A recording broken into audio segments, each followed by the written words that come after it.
हाय दोस्तों, क्या आप अपनी मेमोरी शार्प करना चाहते हैं? नहीं, आपको इसके लिए किसी शार्पनर की जरूरत नहीं है। आज हम देखेंगे ऐसे 12 तरीके जिससे आप अपनी मेमोरी शार्प कर सकते हैं और उसको स्ट्रॉन्ग बना सकते हैं। सबसे पहला तरीका है ऊंची आवाज में बुक्स पढ़ने का। नहीं, आपको अपना गला फाड़ने की जरूरत नहीं है। इसका मतलब है जब आप कोई बुक पढ़ते हैं तो अपने मन में पढ़ने की जगह उसको बोल के पढ़िए। जब आप बोलते हैं और साथ में ही खुद को बोलते हुए सुनते हैं तो ये आपके ब्रेन को वो इन्फॉर्मेशन अच्छी तरह से स्टोर करने में हेल्प करता है। अपनी मुट्ठी बांधिए। जब आप अपने राइट हैंड की मुट्ठी 1.5 मिनट तक बांध कर रखते हैं तो ये आपकी मेमोरी फॉर्मेशन में हेल्प करता है और लेफ्ट हैंड की मुट्ठी बांधने पर यह आपको चीजें याद करने में हेल्प करता है। रोजमर्रा के काम अपने उल्टे हाथ से कीजिए। अगर आप ब्रश या दूसरी एक्टिविटी अपने रेगुलर हाथ की जगह दूसरे हाथ से करते हैं तो ये आपके ब्रेन में नए नर्व कनेक्शंस बनाता है जो आपके माइंड और मेमोरी को शार्प करता है। अपने मन में वर्ड पिक्चर्स बनाइए। ये आप कहीं पे भी कर सकते हैं। किसी भी चीज के बारे में सोचिए और उसका स्पेलिंग अपने मन में विजुअलाइज कीजिए। फिर उस स्पेलिंग के किसी भाग के ऊपर से दूसरे स्पेलिंग्स बनाइए और उनके बारे में विजुअलाइज कीजिए। ये एक्टिविटी आपके ब्रेन के जिम्नास्टिक जैसा काम करती है।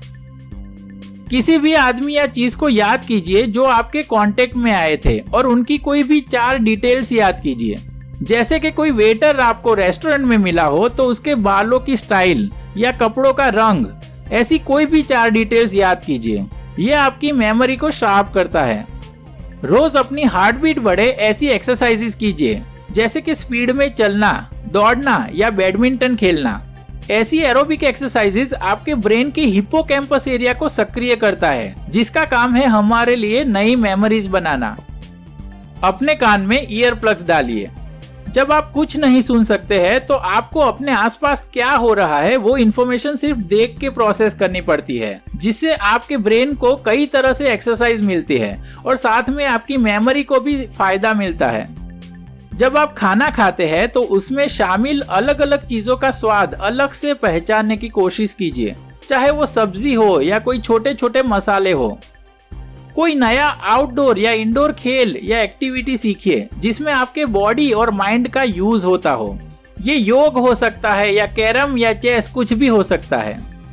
आप किसी नई जगह पे गए हो तो वहां से वापस आके उसका एक रफ मैप कागज पे ड्रॉ करने की कोशिश कीजिए।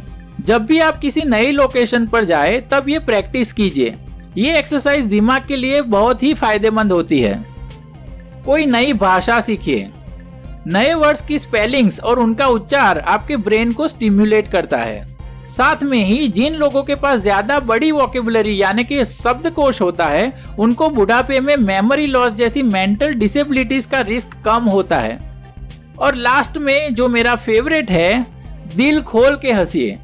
लाफ्टर हमारे कॉर्टिजोल नाम के स्ट्रेस हार्मोन के लेवल को कम करने में हेल्प करता है और कॉर्टिजोल का लंबे समय तक बढ़ना हमारे ब्रेन के मेमोरी हैंडल करने वाले हिप्पोकैम्पस पार्ट के लिए बुरा होता है। इसलिए कभी भी हंसने का कोई मौका हाथ से मत जाने दीजिए।